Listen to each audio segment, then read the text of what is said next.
In my last Homelab video, I broke down the software side, what I'm actually self-hosting, what those services do, and how everything fits together. But one of the biggest missing pieces in that video was backups. I want a real 3-2-1 backup solution for my Homelab without paying a giant ongoing cloud bill for around 30 terabytes of data. Now, traditionally, a 3-2-1 backup means 3 copies on 2 different media and 1 copy off-site. But in my Homelab, I also want a 3rd copy to live on a different platform with an easier file level restore experience. So in this video, I'm going to walk through the whole thing.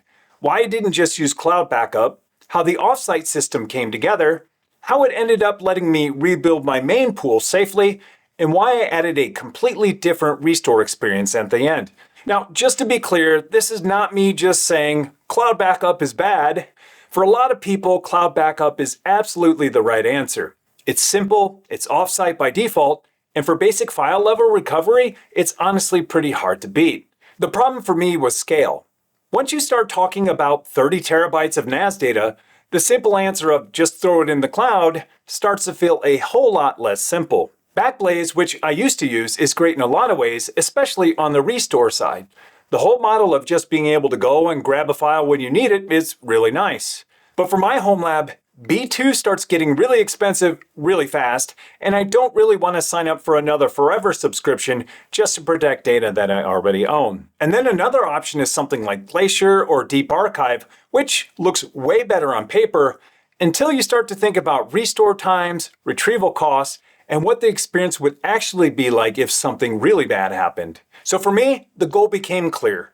Build something that I own, that I control, and that I understand with an upfront hardware cost instead of an ongoing backup tax. So the starting point here is my main TrueNAS system at home. This thing holds roughly 30 terabytes of data, but more importantly, it's not just a pile of files. It also supports apps and services, which changes the backup story a lot. Because once the NAS is doing more than just storing media, backup is not just about do I have the files, it's also about whether I can recover the structure, configs, app data, and actually get everything back in a useful way. So the first real move here was getting a 2nd copy somewhere off-site. The original goal here was actually pretty simple. I wanted 1 real off-site copy.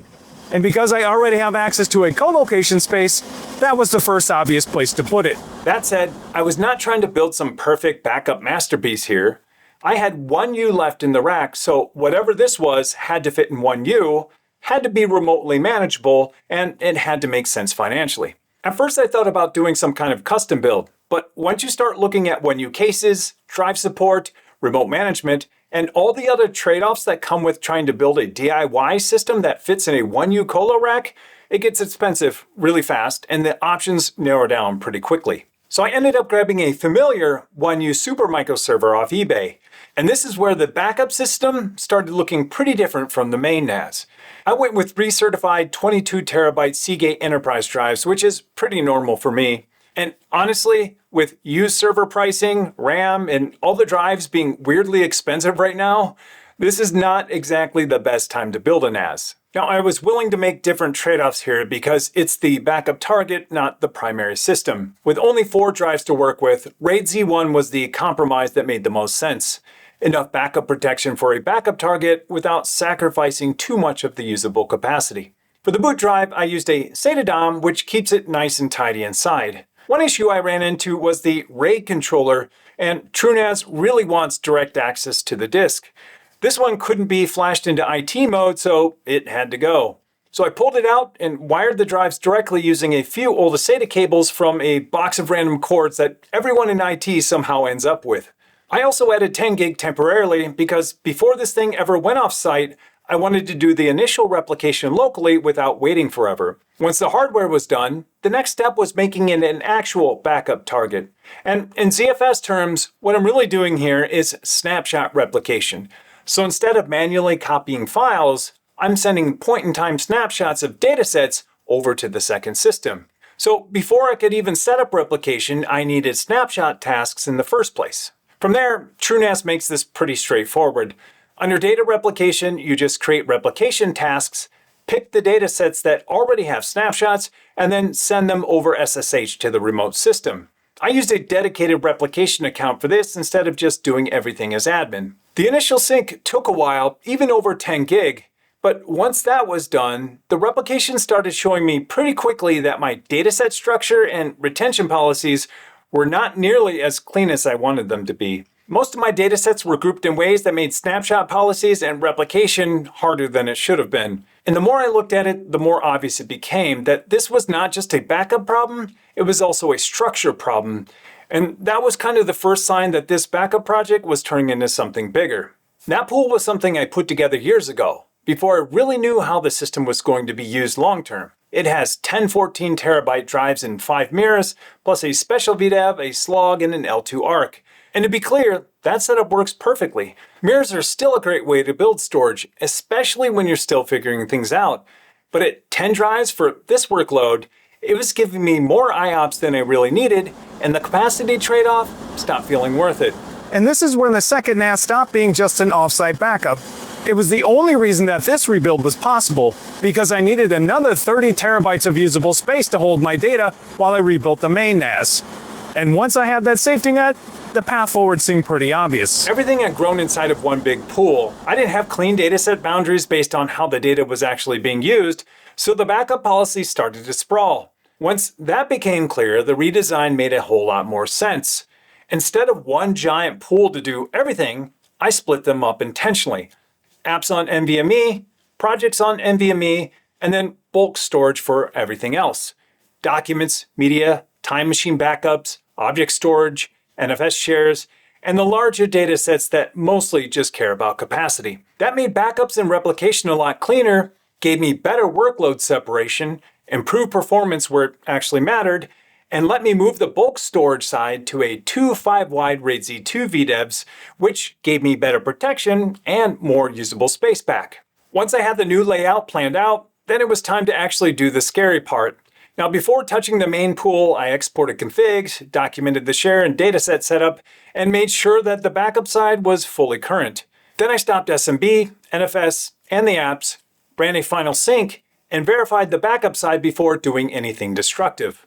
Only after that did I destroy the original pool and rebuild the storage layout from scratch. And from there, it was less like hitting a restore button and more like doing a careful data shuffle back and forth to the new structure. At that point, I had a primary TrueNAS system and an offsite TrueNAS system, and honestly, that's already a pretty good place to be. I had multiple copies, one was offsite, and the system itself was already way better than when I started. But I still felt like one part of the strategy was unfinished. Even though I had an offsite copy at that point, I didn't have my full 3 copies, and I was still missing the second platform I wanted for the 321. So for me, the last piece was adding a third copy that also gave me a much simpler restore experience when I just need to get a single file back. And this is where the UNAS came in. I could have built another TrueNAS box, but that still would have left all 3 copies tied pretty closely to the same stack.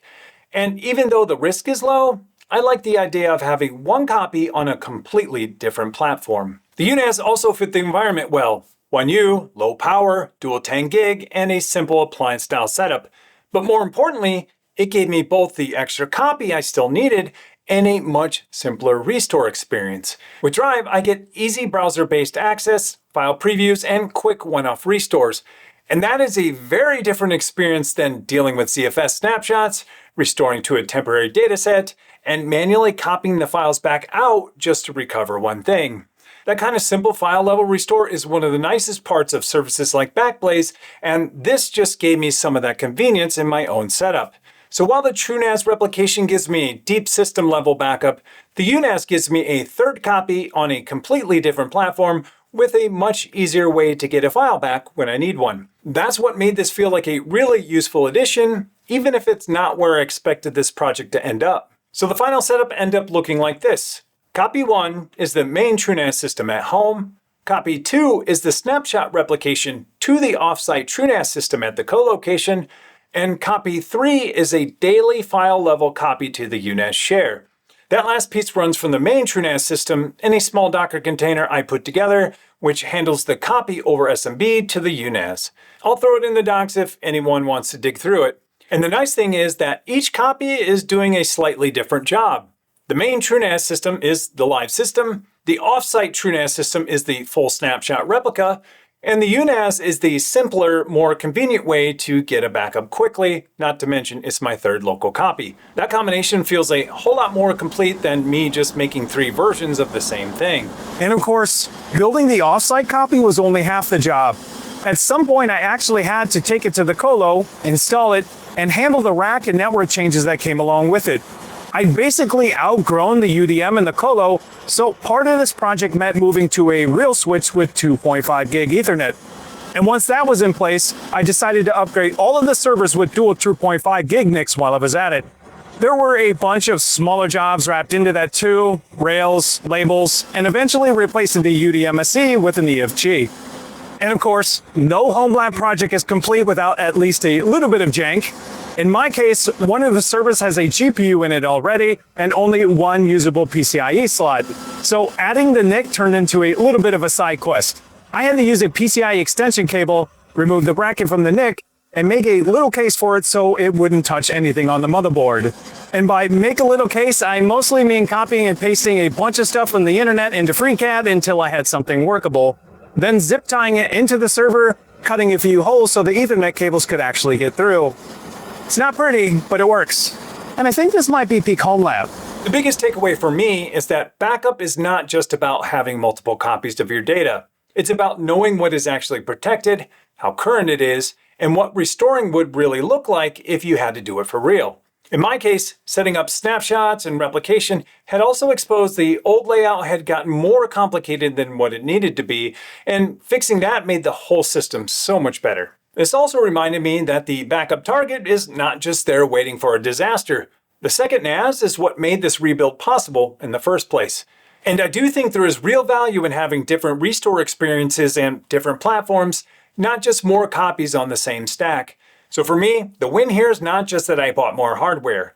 The win is that I now have a backup system that feels a whole lot more complete, one I understand, control, and can actually restore from in more than one way. Well, I hope you enjoyed this video. I'm Tim. Thanks for watching.